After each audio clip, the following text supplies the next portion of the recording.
Hadin kejing leje kendu Urnado ya Presiden Donald Trump hagni gibnai kepada usnem arjar pusan.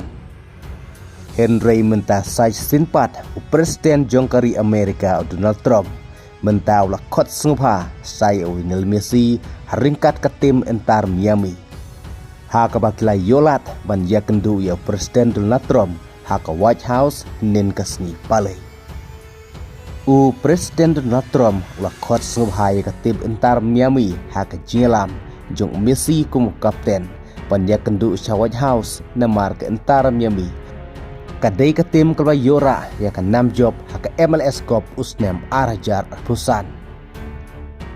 Haba ajing keren hakmat jong Messi. Presiden Donald Trump ulah keren ru ya kini kentin. Babun kirang lekai football kibalawan lekai hakari Amerika.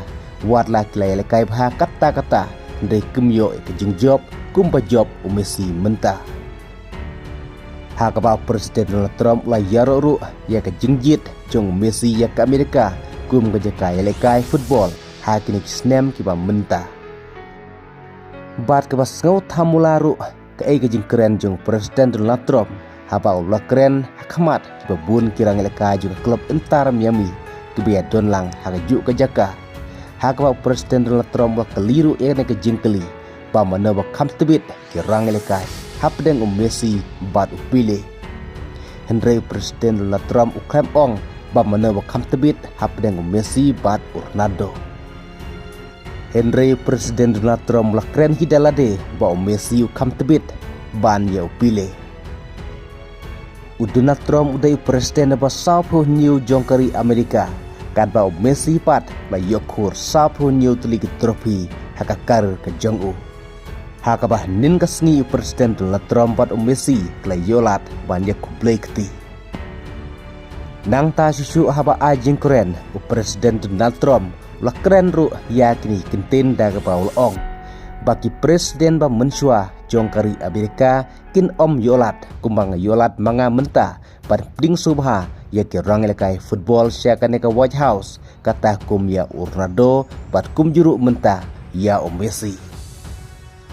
Hakaba Donald Trump la pen paru pau kun Jong-u udai big fans jong Messi bat kum juru jong Ronaldo.